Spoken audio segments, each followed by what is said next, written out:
सर्व उपस्थित माता भगिनींना आपणा सर्वांना आदराचा दंडवत करतो आणि विचारांना प्रारंभ करतो. कदाचित बिगर पंथांना हा शब्द जरा वेगळा वाटत असेल की दंडवत हा शब्द काय. आम्ही नमस्कार म्हणतो. एकेकाळी आमच्या ग्रामीण भागात पद्धती होती रामराम म्हणण्याची. असं असताना हा आलेला मनुष्य एकदम दंडवत म्हणतो, याचा अर्थ काय. महाडा पंथ हा आपली संस्कृती जपणारा पंथ आहे. आणि आपण जर मागे गेलो अनेक वर्षाच्या मागे शतका जर उलटवली बघितली तर एकेकाळी परस्परांची भेट झाल्यानंतर माणसं एकमेकांना दंडवत या शब्दाने संबोधत असत. दंडवत याचा अर्थ दंडवत. अर्थ फार त्यातला फार मार्मिक आहे, फार महत्वाचा आहे. दंड याचा अर्थ काठी, वत म्हणजे प्रमाणे. हातात असलेली काठी लक्षात घ्या, सुटली आपल्या हातातून आपण सोडली तर ती काठी सरळ जमिनीवर पडते. त्याप्रमाणे आपण आम्हाला भेटलात, आपल्या भेटीने आम्हाला आनंद झाला. आपल्यासारखे ज्येष्ठ, आपल्यासारखे श्रेष्ठ आम्हाला भेटून आमच्या आनंदामध्ये भर पडलेली आहे. आणि म्हणून तुमच्याबद्दल वाटणारा आनंद मी अशा रीतीने या दंडवत शब्दातून व्यक्त करतो की जमिनीवर पडलेली काठी ज्याप्रमाणे सरळ पडते, जमिनीला समांतर असते, त्याप्रमाणे आम्ही सुद्धा आपल्या पुढे दंडवत या काठीप्रमाणे नमस्कार करत आहोत, तुम्हाला वंदन करत आहोत. आणि हे वंदन तुम्ही स्वीकारावं अशा प्रकारची विनंती त्या शब्दातून असायची. हा शब्द मागे पडलेले आहेत. परंतु आपली संस्कृती ते विसरली, पण आम्ही महानुभाव मात्र ते विसरलो नाही. महानुभाव पंथी मंडळी, मग ते संत असतील, महंत असतील, उपासक असतील, नवे माता भगिनी जरी असतील, तरी या पंथामध्ये सर्वजण जेव्हा एकमेकाला भेटतात, एकमेकांची ओळख होते. नवे ओळख नसेल तरी हा माझ्या महानुभाव पंथातला आहे, हा माझा अनुयायी आहे, ही माझी भगिनी आहे, हे माझे पिता समान आहे. ते आम्हाला भेटले, आता आनंद झाला. आणि तो आनंद व्यक्त करण्यासाठी आम्ही परस्परांना दंडवत म्हणतो. तोही दंडवत अशा प्रकारचा की ताठ नाही तर फुलं बघा, झाडं बघा. झाडांना जेव्हा अधिक फुलं येतात, वेलींना फुलं येतात, झाडांना फळं येतात, त्या फळांनी, त्या फुलांनी ती झाडं नम्र होतात. आम्ही सुद्धा तुमच्यापुढे नम्र झालो, वाकलो आणि तुम्ही आम्हाला आशीर्वाद द्या. आमचं शिर आम्ही तुमच्या पुढे केलेलं आहे, तुमचा मस्तक आमच्या कपाळावरती असू द्या, पाठीवर असू द्या, हे व्यक्त करण्यासाठी मी हा शब्द वापरतो, दंडवत. आणि या दंडवत शब्दामध्येच सगळ्या प्रकारचा आदर, सगळ्या प्रकारचा प्रेम भरलं असतं. महानुभावांनी, महानुभाव पंथाने हा पंथ वेगळा नाहीये. बऱ्याच जणांचा असा समज आहे की महानुभाव पंथ म्हणजे काय.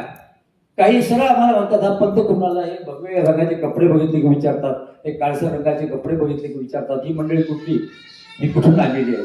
सज्जनो, आपल्या महाराष्ट्राच्या संस्कृतीचं, आपल्या भारताच्या संस्कृतीचं खऱ्या अर्थाने जर कोणी रक्षण केलं असेल, जर कोणी सांभाळ केला असेल आणि हा प्रवाह आपल्या संस्कृतीचा ज्यांनी सदैव पुढे चालू ठेवला असेल, तो एकमेव संप्रदाय, एकमेव पंथ आज महाराष्ट्रामध्ये नाही, भारतामध्ये जर कोणता असेल तर तो पंथ आहे महानुभाव पंथ. आज बोलताना मी सहज म्हणाल, शीतलताईंच्या बरोबर मी बोलत होतो. ताईने म्हटलं, ताई तुमचा उल्लेख करताना आम्हाला आनंद होतो, तुम्ही जिल्ह्याचं प्रतिनिधित्व केलात, तुम्ही जिल्ह्याचा नामदार झालात. पण शीतलताई कोण. एक स्त्री जेव्हा आमच्या नाशिक जिल्ह्याचं अध्यक्षपद भूषविते, समर्थपणे जिल्ह्याचा राज्यकारभार चालवते, कोणाची मदत न घेता, न काही करता आणि अभिमानपूर्वक. मी ताईंना ज्या वेळेला त्यांच्या कार्यालयामध्ये भेटण्यासाठी गेलो त्यावर बघितलं की ताईंच्या त्या प्रशस्त अशा कार्यालयामध्ये ताईंनी मात्र त्यांच्या उजव्या हाताला एक मूर्ती ठेवली होती, विशेष ठेवलेला होता, श्री दत्ताई प्रभूचा विशेष. आणि आपल्या टेबलवरती ज्यांच्या कृपा प्रसादाने मी आज संपूर्णपणे या जिल्ह्याचं नेतृत्व करते आहे, त्या जिल्ह्याचं नेतृत्व करण्याची संधी ज्यांच्या कृपा प्रसादाने, आशीर्वादाने मला प्राप्त झालेली आहे, ते महानुभाव पंथाचं आराध्य दैवत श्री दत्तात्रय प्रभू, श्री चक्रधर स्वामी यांचं प्रतीक म्हणून त्यांच्या चरणस्पर्शाने पावन झालेली ही विशेष, त्यांच्या चरणस्पर्शाने पवित्र झालेला हा पाषाण मी ठेवते आहे, त्याचं मी पूजन करते, त्याच्याकडे बघून मी जाते आहे. मला आठवण आली. सज्जनो, आपण जर मागे इतिहास बघितला तर पेशवाई जेव्हा पुण्याला होती, पेशवाईचं पुण्याच्या शनिवार वाड्यामध्ये न्यायमूर्ती काम बघायचे रामशास्त्री प्रभूने. रामशास्त्री प्रभूने आपल्या न्यायालयाच्या कामाला सुरुवात करताना एक केलं होतं, पाठीमागे गणपतीचं फार मोठं असं भव्य स्वरूपातली मूर्ती ठेवली होती. आणि त्यावेळी ते जे म्हणायचे, जे मी करेल, जे सांगेल, जे वागेल ते न्यायाला धरून वागेल. माझ्यापुढे आदर्श हा आहे, मला हा संकल्प आहे, मला हा आशीर्वाद आहे. तसं आमच्या ताईंनी जेव्हा कार्यालयात कामाला सुरुवात केली त्यावेळी त्या कार्याला सुरुवात करताना आपल्याजवळ ती दत्ताप्रभूची मूर्ती ठेवली आणि तिच्याकडे वंदन करून कार्याला सुरुवात केली. पण सज्जनो, हे लक्षात घ्या, एक स्त्री, एक महिला जेव्हा जिल्ह्याचं नेतृत्व करू शकते, हे परिवर्तन, हा बदल कुणामुळे घडला? कदाचित तुम्हाला माहित नसेल, हे सगळं घडत आहे 805 वर्षापूर्वी ज्यांनी आपल्या अवतार कार्याला प्रारंभ केला ते परब्रह्म परमेश्वर अवतार भगवान श्री चक्रधर स्वामी, श्री स्वामी, श्री कृपा चक्रधर स्वामींची शिकवण आहे. प्रसंग सांगतो, खूप बोलण्यासारखं आहे, पण विषयाच्या अनुरोधाने पुढे मी जाणार आहे. गैरसमज आपलेच असतात असे नाही, त्यावेळेला होते. अगदी 12व्या शतकामध्ये, स्वामींचा काळ हा 12व्या शतकाचा आहे. आता 20वे शतक सुरू झालेलं आहे. 21व्या शतका दिशेने आपण वाटचाल सुरू केलेली आहे. आणि मग अशा अर्थाने 800 वर्षापूर्वीचा आपल्या भारताचा, आपल्या महाराष्ट्राचा जर आपण इतिहास बघितला, काय चित्र होतं, कसं होतं, ते बघायला मनापासून सगळ्यांना आवडेल. मी तुम्हाला सांगतो काय चित्र होतं. त्यावेळेस चित्र असं होतं, समाजामध्ये विषमता होती, वर्ण विषमता. 4 वर्ण आपल्याकडे सांगण्यात आलेले आहेत, मानलेले नाहीत, सांगण्यात आलेले 4 प्रकारचे वर्ण: ब्राह्मण, क्षत्रिय, वैश्य आणि शूद्र. ही उतरंड आहे. सर्वात शिरस्थानी, उच्चस्थानी ब्राह्मण वर्ण, त्याच्यानंतरचा क्षत्रिय वर्ण, त्याच्यानंतरचा वैश्य आणि शूद्र पायदळी, पायाखाली. त्यासाठी दलित हा शब्द आलेला आहे. पददलित, ही पददलितांची जी अवस्था होती ती अवस्था आमच्या माता भगिनींची होती. त्यावेळेला स्त्रियांवरती बंधनं होती. स्त्रियांनी आपल्या घराच्या बाहेर पडायचं नाही. स्त्रियांनी चूल आणि मूल या पलीकडे काही बघायचं नाही. हातात ग्रंथ घ्यायचे नाही, वाचायचे नाही, वाचणारच नव्हत्या, वाचू शकत नव्हत्या. कारण त्यावेळेला शिक्षणाची केंद्र बंद होती. शिक्षण दिलं जात नव्हतं. शिक्षण हे मर्यादित लोकांसाठी, ठरलेल्या लोकांसाठी, ते जे सांगतील ते जे ऐकतील त्यासाठी शिक्षण हे मर्यादित होतं. सर्वसामान्यांना, पुरुषांना शिक्षण बंद होतं. महिलांना तर शिक्षणाचा गंध नव्हता. अशा स्थितीमध्ये आमच्या महानुभाव पंथातले पंतप्रवर्तक भगवान श्री चक्रधर स्वामी घेतलं. एक लीळा सांगतो स्वामींच्या चरित्रातली. लीळा याचा अर्थ प्रसंग. आणि हे सगळे प्रसंग मराठी भाषेतला जो आद्य गद्य ग्रंथ आहे त्याचं नाव आहे लीळा चरित्र.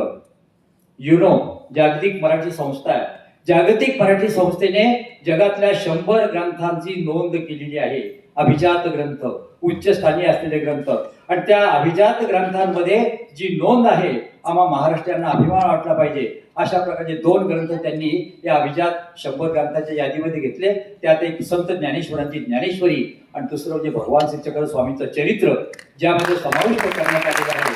तर या ग्रंथ शासनाने, जागतिक शासनाने त्याला मानाचं स्थान दिलेलं आहे. त्याच्यामधला हा प्रसंग मी तुम्हाला सांगतोय. त्याचं वर्णन करते पंडित महेंद्र पंडित किंवा माहीम भट्ट. माहीम भट्टाने असं वर्णन केलेलं आहे. स्वामी का वृद्धिपूरहून आलेले होते. डोमेग्राम नावाचं गाव आपल्या नगर जिल्ह्यातलं. आता नगर जिल्ह्याचं नाव बदललंय बघा. नगर जिल्ह्याचं नाव झालं अहिल्यानगर. पण माझं म्हणणं असं आहे की अहिल्याबाई नगर का म्हणत नाही तुम्ही? अहिल्यानगरच का म्हणता? अहिल्याबाईंच्या नावाने जर सुरू केलेलं आहे नगर हे शब्द, तर हे अहिल्याबाईंचं नगर असलेलं, त्यांचं जन्मस्थान असलेलं ठिकाण, त्याला त्या डोमेग्रामला स्वामींचा निवास होता. स्वामी सर्वांना मुक्तपणे सांगत असत. उच्चवर्णीय होते, ब्राह्मण होते. जन्माने लाड सामेती ब्राह्मण असलेले आमचे श्री चक्रधर स्वामी तिथे असताना त्यांनी काय केलं? स्वामींच्या भोवताली महिला होत्या. त्यावेळच्या समाजामध्ये विचार होता, धर्म विचार ऐकण्याची स्त्रियांची क्षमता नाही, त्यांना बौद्धिक क्षमता नाहीये, त्यांना काही येत नाही, काही समजत नाही. यांनी फक्त स्वयंपाक करायचा, धुणं भांडी करायची, घर सांभाळायचं. म्हणजे थोडक्यात शेतात नांगर हातला जुंपलेला बैल ज्याप्रमाणे राबत असतो, कष्ट करत असतो, त्याप्रमाणे आमच्या घरामध्ये राबणारे, आमच्या समाजात वागणारे हे सगळे बैलासारखी, पशुसारखी, हीन पशूंना सुद्धा पोळा होता. पण आमच्या स्त्रियांना मात्र तोही पोळा नव्हता, समज नव्हता. अतिशय अशा प्रकारची अवस्था होती. आणि त्यामध्ये आमचे स्वामी पुढे आले. स्वामी म्हटलं एकच महत्वाचा विचार मांडला. त्या महिला शेजारी बसलेल्या होत्या. एक सारंग पंडित नावाचे पैठणचे पंडित तिथे आले.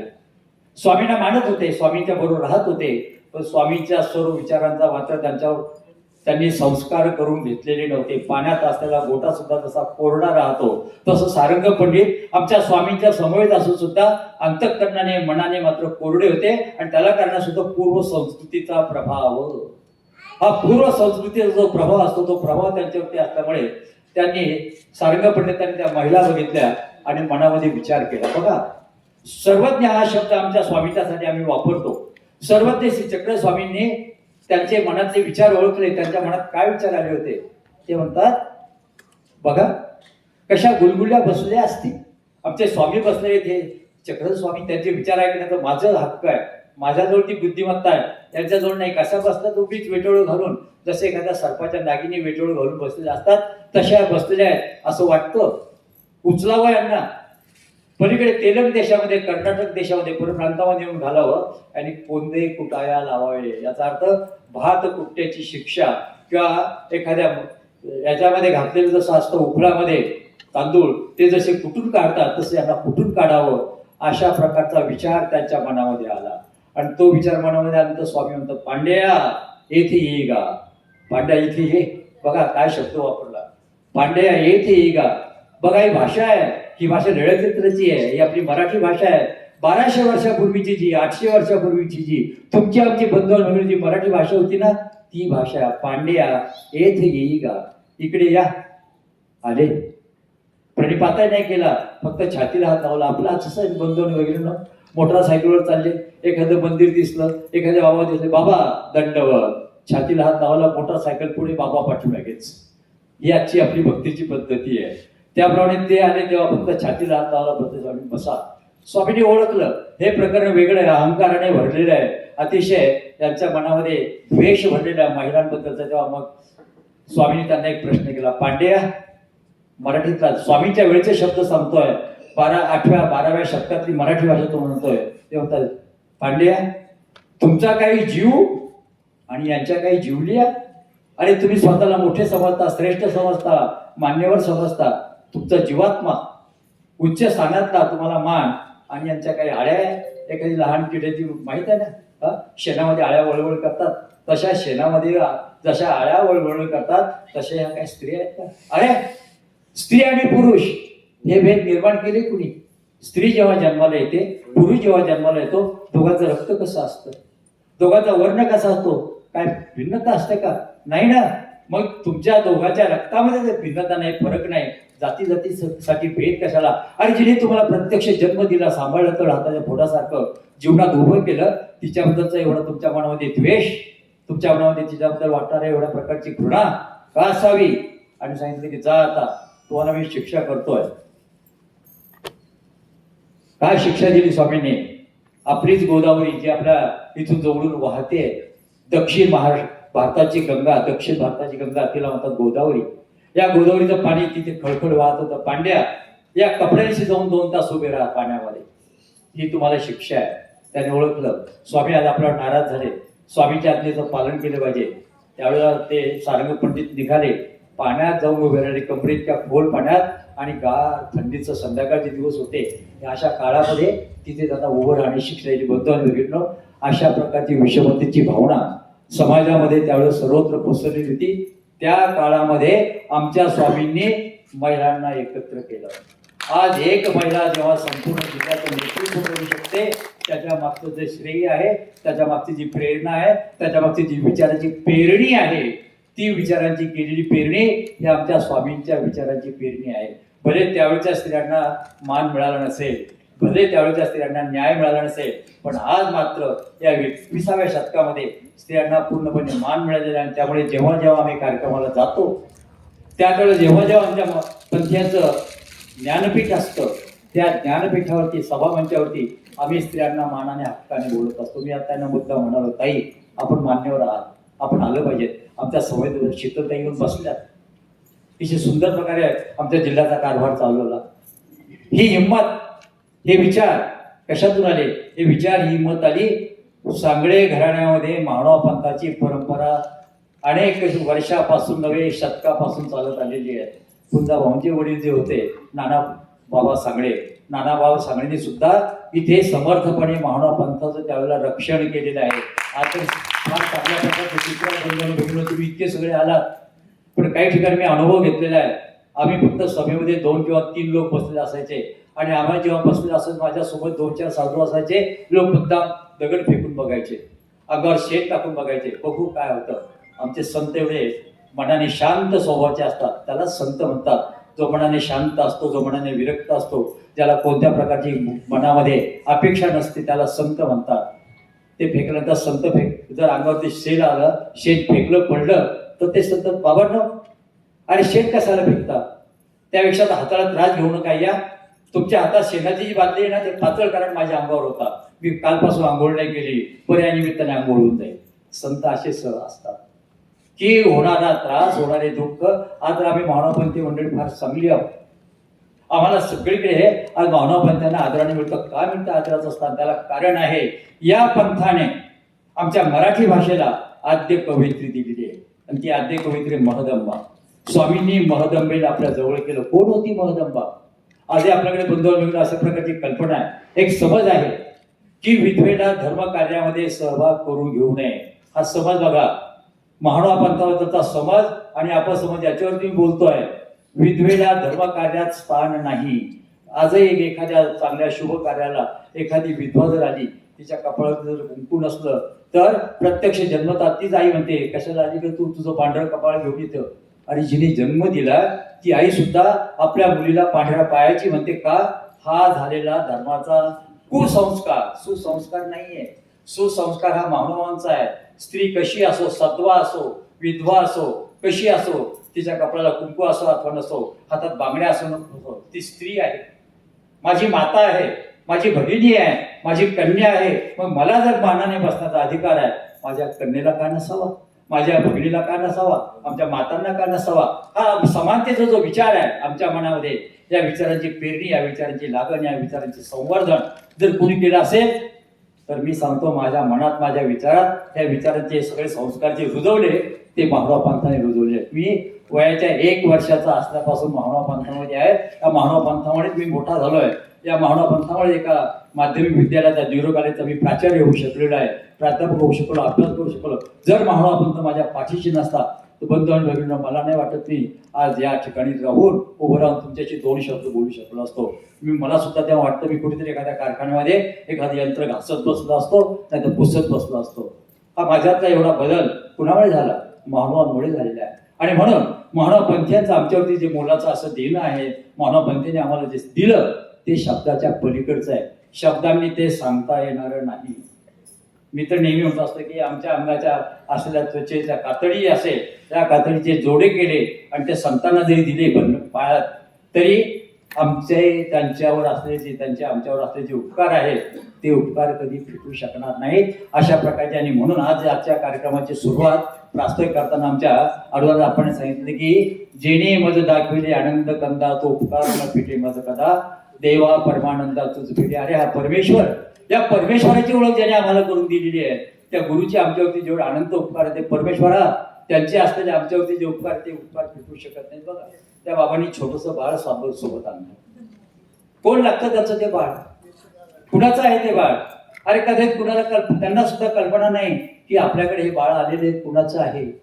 परंतु आपल्याकडे स्वाधीन करून दिलेलं बाळ, या बाळाची जी किंमत आहे, हा एक गोळा आहे मांसाचा, पण जिवंत गोळा आहे.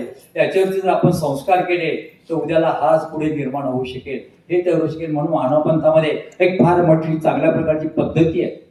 हा कुसंस्कार आहे आपला.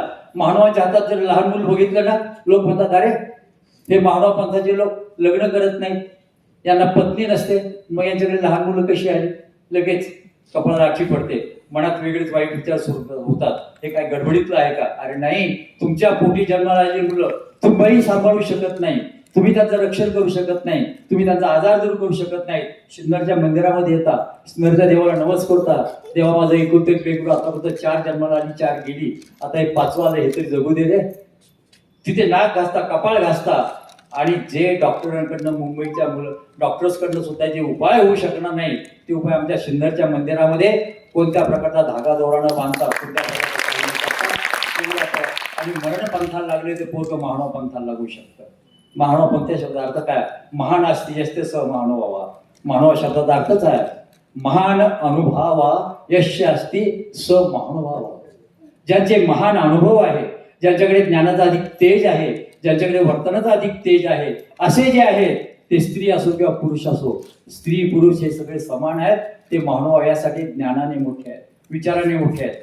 संस्काराने मोठे आहेत आणि त्यापेक्षा आचरणाने मोठे आहेत. आणि तुमची मुलं तुम्ही सांभाळू शकत नाहीत, ती मुलं या माऊल्या सांभाळतात. तर आताच्या पोटासारख्या वाढवतात त्यांना आणि मोठं करून त्यांना धर्मकार्याला, पंथप्रसाराच्या कार्याला सिद्ध करतात. यापेक्षा माहुणा पंथाचं या समाजावर, या आपल्या महाराष्ट्रावरती उपकाराचं ओझं ते कोणतं असावं, फार मोठंच आहे. या माहुणा पंथाने काय केलंय कदाचित तुम्हाला कल्पना नसेल. बंधू भगिनी, तुम्ही वाचू शकणार नसेल. तुमचे आठवा मागच्या पूर्वजांच्या पिढ्या, आपल्या पूर्वजांना काय वाचता येत होतं का, लिहिता येत होतं का? अशा काळामध्ये आमचे माहुणापंथी लोकांनी संस्कृत आत्मसात केलं. महाराष्ट्राची जी भाषा, त्याला प्राचीन भाषा म्हणतात, ती प्राचीन भाषा आत्मसात केली आणि या प्राचीन भाषेतून ग्रंथ लेखन केलं.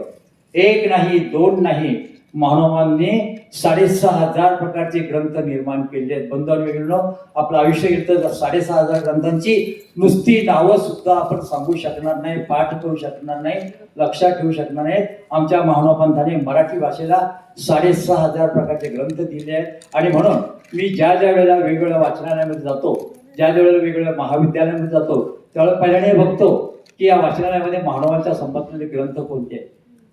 नाशिकला आता शासकीय ग्रंथ प्रकाशनाची प्रदर्शन भरलेले आहे. काल मी मुद्दाम तिथे गेलो, पाहून आलो. तिथे मला एक महत्वाचा ग्रंथ सापडला माहुणा पंथा संदर्भात. भगवान श्रीचक्र स्वामींची, कोणते श्रीचक्र स्वामींचं माहुणा पंथाला असलेलं योगदान स्पष्ट करणारा चांगल्या अशा प्रकारचा ग्रंथ बापूजी संकपाळ यांनी लिहिलेला. तिथे होता महात्मा चक्रधर. स्वामीने त्यांनी एक शब्द वापरलाय, महात्मा चक्रधर. ज्या स्वामींचा आम्ही अवतार दिन साजरा करतो, कदाचित तुम्हाला बिगर पंथ्यांना श्रीचक्र स्वामी कोण हे माहीत नसतील. तर परमेश्वराचे अवतार आहे, आम्ही मानतो, तुम्ही माना. मानत नसाल तरी एक मात्र शब्द लक्षात ठेवा, याही पलीकडे स्वामींचं स्थान फार मोठं आहे. महात्मा चक्रधर. महान आत्मा यश असती स महात्मा. जो आपल्यापेक्षा परक्याला आपलं समजतो, आपल्यापेक्षा परक्यावरती प्रेम करतो, परक्याला सांभाळतो, त्याच्या सुखदुःखाशी जो सामील होतो, त्याला महात्मा म्हणायचं असतं. झाड ज्याप्रमाणे स्वतः उन्हामध्ये उभं असतं पण इतरांना मात्र सावली देतं, तसे संत महात्मे हे स्वतः कष्ट सहन करतात, त्रास सहन करतात. आणि कष्ट त्रास सहन करून हे संत महात्मे अशा प्रकारे तुम्हाला सुखी जीवन कसं प्राप्त होईल, हा सुखी जीवनाचा जो मार्ग आहे तो ज्ञान मार्ग देत असतात. ज्ञान मार्ग हा फार श्रेष्ठ मार्ग आहे. आणि हे ज्ञान देण्याचं कार्य ज्याच्याकडे असतं, ज्ञानाने माणसाला जिवंतपणा येतो. यश नास्ती स्वयंप्रज्ञा. ज्याला स्वतःची प्रज्ञा नाही, स्वतःची बुद्धी नाही, तो विलयाला जातो, विनाशाला जातो. 12व्या शतकामध्ये आमच्या माहुणा पंथाकडे अशा प्रकारची स्वतःची प्रज्ञा नव्हती, स्वतःचा विचार नव्हता. कारण आम्ही ग्रंथच वाचत नव्हतो. आम्ही ग्रंथ वाचावे अशी त्यावेळेच्या समाजाने स्थिती ठेवली नव्हती. त्यामुळे आमची अवस्था कशी होती, सांगितलं बंधू भगिनी वाईट वाटून घेऊ नका. आजही आपल्या समाजाची अवस्था कशी आहे, अशा प्रकारची एकदा एक सभा भरली होती मोकळ्या पटांगणामध्ये. उत्तर हिंदुस्थानमधली सभा होती, हिंदी भाषिकांची सभा होती. आणि मग त्या सभेला गर्दी असताना एक आला, शेवटी बसला तो उन्हातून आलेला होता, घाई गर्दीत आलेला होता, त्याला घाम आला होता. त्याने घाम पुसण्यासाठी स्वतःचा उपरणं काढलं, पुसलं. ते पुसता शेजाऱ्याला धक्का लागला. शेजाऱ्याला वाटलं इथे काहीतरी धर्मपद्धती असावी कोपराने धक्का मारण्याची. त्याने शेजाऱ्याला मारली, त्याने शेजाऱ्याला धक्का मारला. हा धक्का मारता मारता मारता पहिल्या सभेपर्यंत धक्का येऊन पोहोचला. त्याने विचारलं, काय आहे, क्यों रे भाई, क्यों धक्का दिया? क्या बात, मुझे भी पता नहीं, लेकिन पीछे से आया, आगे ढकल दिया. मागून चालत आलं ते मी तुम्हाला धक्क्याने दिलं. आपला समाज हा अशा प्रकारचा होता, पीछे से आया, आगे ढकल दिया. या पलीकडे काही नाही आहे. आपण अजूनही जुने संकेत, जुन्या परंपरा अशा प्रकारच्या पाळतो की त्यांना काही अर्थच नाही. आपल्याकडे एकेकाळी सांगितलं जायचं, रात्रीच्या वेळेला कडी वाजवू नये. आजही आमची माऊली आजी म्हणते, बाळ कडी वाजवू नकोस तू. का बरं, का सांगते? कडी जर वाजवली, एकेकाळी खूप अंधार असायचा, एकेकाळी दिवे नसायचे, कडी वाजवली तर चोराला समजायचं हे घर कसं आहे, या घराला अजून माणसं जागी आहे, मग आपण त्या घरात जाता कामा नये, दुसरीकडे जाऊन चोरी करावी. चोरांना सावध करणारी कडी असायची, त्यासाठी कडी बंद वाजवायची नाही. गुपचूप आपण आपल्या घरात झोपून जायचं. अरे आज दिवसाला जेवढा प्रकाश नाही ना, त्यापेक्षा अधिक प्रकाश हा रात्रीला पडलेला असतो. आणि अशा स्थितीमध्ये आम्ही कडी वाजवायची नाही. अशी कितीतरी संकेत आहे. नागपंचमीच्या दिवशी माहित आहे काय सांगितलं जातं, त्या दिवशी स्वयंपाक करायचा नाही. बरोबर मावल्यांना, किती जणी नाही केला. महानुभावांच्या महिला सोडल्या तर बऱ्याच घरामध्ये स्वयंपाक करत नाही. का तर म्हणे नागोबाच्या पडलेला असतो वेटाळू. अरे तुम्ही तुमच्या घरात निघाला नाग पहा, दुसऱ्या दिवशी शेतात जाऊन पहा, एखादा जो सर्प निघाला तर हातात रुग्ण घ्यायला त्याला फोडून काढाल, मारून काढाल. काल ज्याची पूजा केली त्याला आज मारायचं, याला काय धर्म म्हणायचा? अरे धर्म असा असतो, आयुष्यभर पाळायचा असतो, क्षणाक्षणाला पाळायचा असतो. आज पाळायचा उद्या नाही पाळायचा, कोणी सांगितलं? अशा कितीतरी अंधश्रद्धा तुमच्या आमच्याकडे चालत आल्या आहेत. साप का मारायचा नाही, नाग का मारायचा नाही? कारण सर्प शेतीचं रक्षण करत असतो. ही भावना तुमच्या मनामध्ये जर असेल, हा एक प्राणी आहे, हा प्राणी जर मारायचा नसेल, ही भावना तुमच्यात जर असेल, हिंसा करायची नाही, तर सर्प मारू नका. परंतु तुम्हाला हिंसा अहिंसा याचा तत्वच माहित नाही. महिना आता सांगत नाही, बंद डोळे उघडे फिरत असतो मी. काल बघितलं सगळ्यात जास्त गर्दी, परवा जास्त गर्दी कुठे होती माहिती आहे? मांस विकणाऱ्या दुकानांमध्ये. का होती? तुम्हाला कारण समजलं असेल. श्रावण महिना आम्ही एक पाळला, श्रावणात मांसाहार करायचा नाही, परंतु तो पाळला का? धर्माचं नियम म्हणून, बंधन म्हणून. ते बंधन संपलं, आमच्या मनाचं बंधन संपलं आणि परत मांसाहाराला आम्ही सुरुवात केली. अरे मांसाहार का नाही करायचा? मद्यपान का नाही करायचं? याची कारण माहित आहे? मांस हे जर शिळं घातलं असलं ते अतिशय विषारी असतं.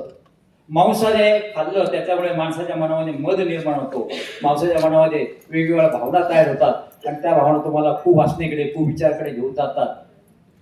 याचा विचार न करता तुम्ही अशा प्रकारची बंधन की फक्त श्रावणात तेवढं काही खायचं नाही, बाकी चालू.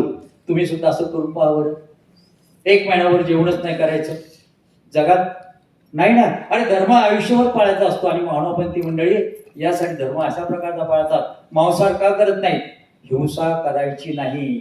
स्वामींनी सांगितलेले अखिल प्राणी मात्रांना आपण अभय द्यायचं, भूतमात्रांना अभय द्यायचं, प्राणी मात्रांना अभय द्यायचं. आणि म्हणून स्वामी म्हणतात तुमचेनी मुंगी ही रांड न होवावी. हे स्वामींचं वचन आहे, स्वामींची आज्ञा आहे. वचनाचा अर्थ आज्ञा. हे आमच्या स्वामींनी आम्हाला सांगितलेलं ही आज्ञा आहे की तुमच्याकडून एक सुद्धा कोणत्या प्रकारची मुंगी सुद्धा मारली जाता कामा नये. आणि म्हणून ती मुंगी मरू नये यासाठी हिंसा करायची नाही, यासाठी मांसाहार बंद. मांसाहार जर कराल तर तुमच्या त्या मांसाहारासाठी प्राणी मारले जातील आणि प्राणी मारले जातात तर तुमच्या हातून प्राणी मारल्या गेल्याचा तुम्हाला दोष लागेल, पाप लागेल. यासाठी मांसाहाराचं जे कारण आहे हिंसा तेच बंद. आणि म्हणून स्वामी म्हणतात तुमचेनी मुंगी ही रांड न होवावी. किती मार्मिक शब्द आहे. अरे तुम्ही चालताना सुद्धा एवढी खबरदारी घ्या, जीवनामध्ये वागताना सुद्धा अशा प्रकारची खबरदारी घ्या, व्यवहार करताना, की तुमच्याकडून मुंगी सुद्धा रांड होता कामा नये, मुंगी सुद्धा मारली जाता कामा नये. विचार करा बसता बसता बंधू आणि भगिनींनो, आपल्या हातून दिवसभरामध्ये किती प्रकारचे प्राणी छोटे छोटे का असे ना ते मारले जाते. प्राणी बघितले तुम्ही? डास आपला चावतो, डास तुम्ही हातात धरून बघा, चावतो म्हणून त्याला मारून पाडण्याचा प्रयत्न बघा. तुमच्या बोटाच्या चिमचित धरलेल्या डासाचं निरीक्षण करा बंधू आणि भगिनींनो. तो तडफडत असतो, धडपडत असतो, तो तुमच्या बोटाच्या चिमटीतून सुटण्याचा प्रयत्न करतो. का प्रयत्न करतो? कारण त्याचा जीव जाणार असतो, त्याला यातना होत असतात. तो मरणार आहे मी आता याची त्याला जाणीव होत असते आणि म्हणून तो त्या दुःखातून सुटण्याचा प्रयत्न करतो. मग विचार करा, उद्या आपल्याला एखाद्याने त्याच्या खाली यंत्राखाली उभं केलं आणि तुमच्या मानेवरून जर फिरवलं ते सुरी, चालेल का? माझ्या मानेवरून सुरी फिरवली मला चालत नाही, तर प्राणी मात्रांची हिंसा आम्ही का बरं करायची? आणि म्हणून मानवपंथी मंडळी मांसाहार करत नाही, मद्यपान करत नाही. आता मद्यपानाबद्दलच बोलण्याची कोणत्या प्रकारची गरज नाही. दारूने समाजामध्ये कशा प्रकारचा धुमाकूळ घातलेला आहे आणि हा समाजाला जडलेला महारोग, भयानक असा महारोग, त्याने किती दुष्परिणाम आमच्या समाजावर केलेले आहेत हे सर्व आपल्याला माहित आहे. स्वामी म्हणजे की सप्त व्यसनांचा निषेध. तुम्ही एकच काय, फक्त मद्यपानच नाही, 7 प्रकारची व्यसन आहेत. या 7 प्रकारच्या व्यसनाचा तुम्ही निषेध करा. ज्याप्रमाणे मद्यपान हे पाप आहे, वाईट आहे, त्याप्रमाणे परस्त्रीकडे वाईट नजरेनं पाहणं, परस्त्रीचा वाईट नजरेने हात धरणं हे सुद्धा पाप आहे. तिला माते समान माना. आज समाजात बघा काय अवनती आहे, परंतु त्या स्वामीने ही सुद्धा मर्यादा घालून दिली. वस्त्र कसे असावेत, आमच्या मावळा पंथातल्या तपस्विनी बघा, रस्त्याने जातात येतात तेव्हा त्यांनी संपूर्ण आपलं शरीर झाकून घेतलेलं असतं. का घेतलेलं असतं? की आपल्या शरीराकडे बघून परपुरुषाच्या मनामध्ये कोणत्या प्रकारची वाईट वासना निर्माण होऊ नये यासाठी ती स्वतःच्या देहाला स्वतःच्या शरीराला जपत असते. स्वामी म्हणतात, लज्जा रूप धर्म रक्षण स्त्रीला आहे, हा तिचा धर्म आहे. तुमची मांडी परपुरुषाशी न देखो द्यावी. देमती नावाची एक स्त्री होती, अंगाला घाम आला होता. स्वामी झाडाखाली बसलेले होते, खळखळ खळखळ पाणी वाहत होतं. देमतीला वाटलं जावं आपण हातपाय धुवावेत आणि गेली आणि नेहमीच्या सवयीप्रमाणे, चुकलं काही नाही तिचं, परंतु घाई गर्दीमध्ये याच्यामध्ये तिने आपल्या कमरेचं जे पातळ होतं ते थेट मांडीपर्यंत वर उघडं धरलं आणि तिथून धुण्याला सुरुवात केली. कोपराच्या वरपासून आपले हात धुण्याला सुरुवात केली. स्वामीने बोलावून घेतलं, देमती इकडे या. आली बाई. बघा, स्वामी स्त्रीला सुद्धा बोलवताना, महिलेशी बोलताना, पुरुषाशी बोलताना नव्हे, लहान मुलाशी बोलताना सुद्धा अहो जावोच्या भाषेत बोलत असत. देमती इकडे या. आली. मग ते म्हणतात, बाई तुम्ही तुमची मांडी सगळ्यांच्या समोर असताना पाण्याने धुत होता, इतर पुरुषांनी जर बघितलं तर हे योग्य आहे का? तुमचं शरीर उघडून टाकणे योग्य आहे का? बंधून वगैरे आजही जेव्हा रस्त्याने जाणाऱ्या महाविद्यालयामध्ये शिकणाऱ्या मुलींना आम्ही बघतो, महिलांना आम्ही बघतो, त्यावेळेला आम्हाला स्वामींच्या या वचनांची आठवण येते. म्हणून बंधू आणि भगिनींनो, मावळा पंथाचे विचार हे असे की ते प्रत्येकाने आपल्या घरामध्ये भिंतीवरती लिहून ठेवले पाहिजेत, लावून ठेवले पाहिजेत. आपल्या घरावरती पूर्णपणे संस्कार करणारे हे विचार आहेत मावळा पंथाचे, की परस्त्री सुद्धा ही माते समान वाटली पाहिजे आणि परस्त्रीने सुद्धा मी माते समान वाटावी यासाठी स्वतःच्या कपड्यांना जपलं पाहिजे. स्वतःचं राहणीमान असं ठेवलं पाहिजे की परपुरुषाला आपल्याबद्दल आकर्षण वाटता कामा नये, आपल्याबद्दलचा आदरभाव, आपल्याबद्दलचं स्नेहभाव, आपल्याबद्दलचं प्रेम त्याच्या मनामध्ये निर्माण झालं पाहिजे. असं हे स्वामींचं विचारांचं देणं आहे हा मावळा पंथ. कदाचित तुम्हाला आता फार महत्त्वाचा प्रश्न इथे या कार्यक्रमाचा सूत्रसंचालक आणि या कार्यक्रमाची ज्याची निर्मिती ज्याच्या मनातून घडलेली प्रभात डावरे, एक तरुण उत्साहाने पुढे येतो, पंथप्रसाराच्या कामाला आमचं अंतःकरण भरून येतं. मावळा पंथाचं पुढे काय होईल हा जेव्हा आमच्या मनामध्ये प्रश्न पडतो, जेव्हा डावरेसारखी मुलं पुढे येतात, प्रभासारखी मुलं, तेव्हा मनाने शांत होतो की नाही, आपण जरी या जगात नसलो तरी पंथ चालवण्याची जबाबदारी, पंथाचे विचार देण्याची जबाबदारी समाजाला या तरुणांची पडलेली आहे आणि या तरुणांना ते विचार मिळालेले आहेत. प्रभात कशातून तयार झाला? मामाचं घर हे सुद्धा उपदेशी, इथे बसले त्याचे आजोबा, आईचे वडील, मातृघर, अशा प्रकारचं उत्तमराव बेडे त्यांच्या घरातली आलेली परंपरा डावरेच्या घरात आली. डावरेच्या घरात सुद्धा मावळा पंथाची निर्मिती झाली आणि आज तो चांगल्या प्रकारे सांभाळतो. काय त्या घरामध्ये हा मुलगा तयार होऊ शकला आणि तो यासाठी की बंधूंनो हे विचार तुमच्या आमच्यापर्यंत देण्याचं कार्य मावळा पंथामुळे होऊ शकलेलं आहे. हे सर्वसामान्यांना दिलेलं आपल्या मावळा पंथाचं देणं आहे, फार महत्वाचं आहे. आज पैसा मिळतोय, आज अधिकार मिळतोय, परंतु हातात अधिकार आल्यानंतर होणारा भ्रष्टाचार सुद्धा तेवढाच वाढलेला आहे. का? स्वामी तर सांगतात, परद्रव्याची नी नावे पडीला कवडाही न वेचावा. बघा, जीवनामध्ये माणसाने कसं वागावं, कसं राहावं, आपला व्यवहार कसा असावा, आपलं बोलणं कसं असावं, आपलं चालणं कसं असावं. चालण्याबद्दल सांगितलं की तुमच्या पायाखाली मुंगी सुद्धा मरता कामा नये. व्यवहार करताना सुद्धा, रस्त्यात जाताना सुद्धा परद्रव्याची नावे पुढीला कवडाही न वेचावा. ही 12व्या शतकातली भाषा आहे.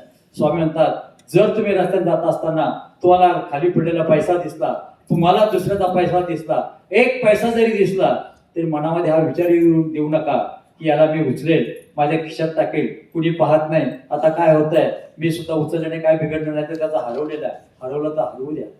पण त्याची लालसा, त्याची इच्छा, तो घेण्याची मनामध्ये भावना निर्माण होणं, कुवासना निर्माण होणं, या कुवासनेचं तुम्ही बंधन घाला, तिला थांबून ठेवा.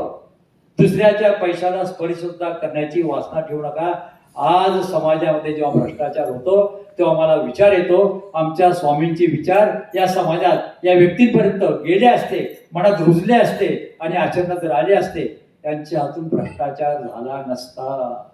समाजाला शिक्षण देण्याचं, समाजाला सुसंस्कृत करण्याचं, सन्मार्गाला लावण्याचं काम मावळा पंथ करत असतो. आणि तरी सुद्धा लोक विचारतात की मावळा पंथाचे लोक आमच्या मंदिरामध्ये का येत नाही?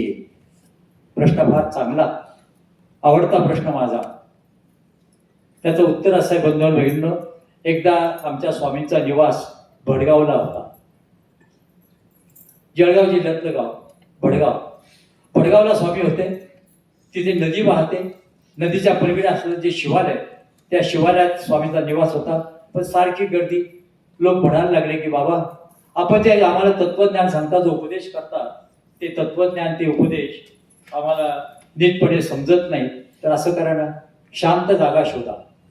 स्वामींनी विचार केला की ही मंदिर आहे, शिव मंदिर आहे, विष्णूचं मंदिर आहे, गणपतीचं मंदिर आहे, देवीचं मंदिर आहे, इथे खूप गर्दी होते, भक्त येतात, आपण शांत जागा निवडू. आणि मग यासाठी त्यांनी विचार केला की जैन मंदिरात जाऊ, कारण जैन मंदिरात जाणारे लोक फार कमी असतात. स्वामी तिथे असलेल्या जैनांच्या मंदिरात गेले, त्याला म्हणतात वसई. आज हे अंजनेरीला मंदिर आहे. अंजनेरीच्या मंदिरात स्वामी गेलेले आहेत. स्वामीचा निवास झालेला आहे. त्याचे सुद्धा लीळा चरित्रामध्ये नोंद आहे, वसई अवस्थान. वसईला स्वामी राहिले होते. वसई याचा अर्थ ती वसई नाही ठाण्याजवळची, ही वसई याचा अर्थ जैन मंदिर. स्वामी त्या जैन मंदिराजवळ आले आणि जैन मंदिराजवळ आले असताना स्वामींनी काय केलं, समोर बघितलं. भक्त परिवार होता सोबत.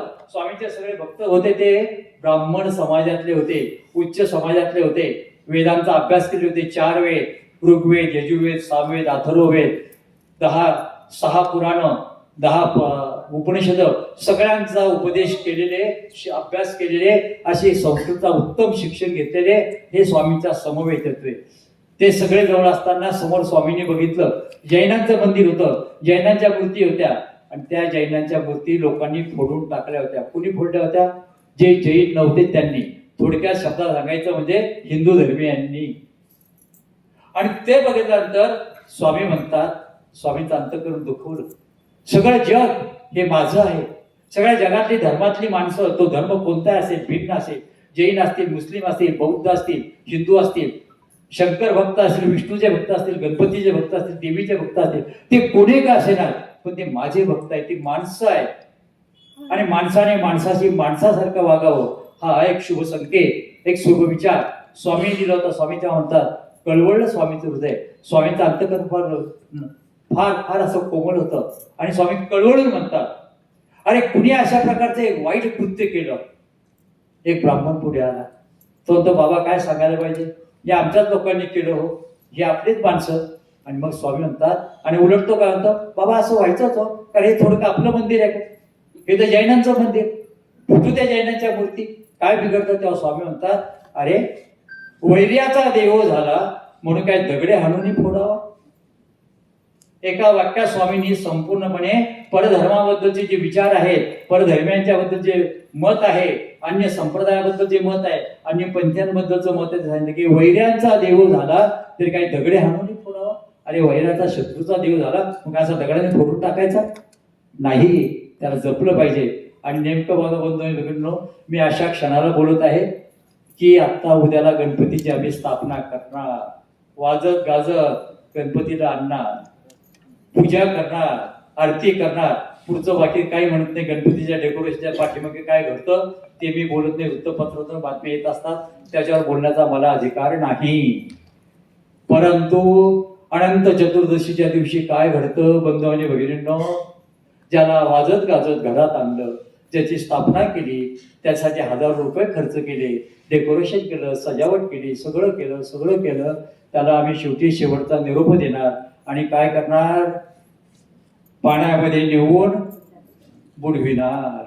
अरे 10 दिवस ज्याला तुम्ही सोबत ठेवलं, त्याच्यापुढे आरती केली, त्याच्यापुढे सांभाळलं, रक्षण केलं, त्याच्यासाठी वाट पाहिली, त्याला 10व्या दिवसाला अशा प्रकारे पाण्यात बुडून टाकणार. वैर्याचा देव झाला म्हणून काय दगडे हाणून फोडावा, आमच्या स्वामींचा आदेश आहे. अरे वैर्याच्या देवाला सुद्धा दगडाने फोडू नका. आणि ते प्रत्यक्ष तुम्ही तुमच्या देवाला 10व्या दिवसाला पाण्यामध्ये बुडवता. आजही या 21व्या शतकात आहे का स्वामीने सण नसतं झालं. या वेळेला जर आमचे स्वामी असते तर स्वामीने लोकांना सांगितलं ते बंद करा, थांबवा. का? अरे ती मूर्ती आहे, मूर्तीला तुम्ही एकत्र तिला पावित्र्य आणून देतात, तिच्यामध्ये स्थापना करतात आणि म्हणून तिला म्हणतात काय, तिला प्राणप्रतिष्ठा करतात. मग मूर्तीची जर प्राणप्रतिष्ठा केली जाते, मूर्तीमध्ये त्या दैवताला जर आणलं जातं आवाहन करून, मंत्र म्हणून, तर मग त्याचं विसर्जन करण्याचा तुम्हाला काय अधिकार आहे? ही काय तुमचं देवावरचं प्रेम आहे का? बघा आमच्या किती अशा प्रकारच्या चांगल्या गोष्टीसाठी सुद्धा मनामध्ये असल्या ना अंधश्रद्धा आहे म्हणून आम्ही मानवपंथी मंडळी गणपती बसवत नाही. एकदा मला विचारलं का तुम्ही गणपती का नाही बसवत? हो बसवला असता पण तो बुडवला नसता, गणपती बुडवला नसता, पण तुमची पद्धती घरात गणपती ठेवायचा नाही, मग मी ठेवलं तुम्ही मला वेड्यात काढलं असतं. आणि म्हणून मी बसवतही नाही बुडवतही नाही. ज्या मार्गाने जायचं नाही ना त्या मार्गाचा आपण विचारही करायचा नाही. का आम्ही मानवपंथी इतर पंथाच्या मंदिरामध्ये इतर दैवतांची पूजा का करत नाही ती यासाठी करत नाही. हे जे असे प्रकारच्या अनिष्ट पद्धती कुरूढी अशा प्रकारच्या ज्या पंथात ज्या धर्मात पाळल्या जातात ना त्या धर्माचं न पालन केलेलं बरं. आम्ही असे आहोत एका देवाची भक्ती करणारे अनन्य भावाने. यासाठी मी नेहमी एक शब्द सांगत असतो, तो पतिव्रतेचा धर्म. पतिव्रता आपल्या मनामध्ये आपल्या पतीच्या शिवाय कोणत्याही पुरुषाची वासना सुद्धा विचार सुद्धा येऊ देत नाही, त्याचा विचार सुद्धा करत नाही. शेवटवर आयुष्य आमच्या माता माऊली मुलीला जेव्हा सासरी पाठवता म्हणतात, बाई ग आता मी तुझी लग्नाची गाठ बांधून दिलेली आहे, आता आयुष्यभर याच्याशी संसार कर, लागेल तर विहिरीमध्ये तू गेली ते चालेल, पण आमच्या घरी आलेली आम्हाला चालणार नाही, त्याला सोडलेलं मला आवडणार नाही. आयुष्यभर आमच्या कन्या आमच्या पतीशी एकनिष्ठ राहतात. आणि म्हणून भारतीय संस्कृती ही जगातली श्रेष्ठ संस्कृती मानलेली आहे. इतर जगतामध्ये अनेक विवाह होतात, त्याला घटस्फोट म्हणतात. असा घटस्फोट घेण्याची पद्धती आमच्या हिंदू धर्मामध्ये नाही. आम्ही हिंदू आहोत. आम्ही नेहमी म्हणतो अभिमान से कहो गर्व से कहो हम हिंदू आहे.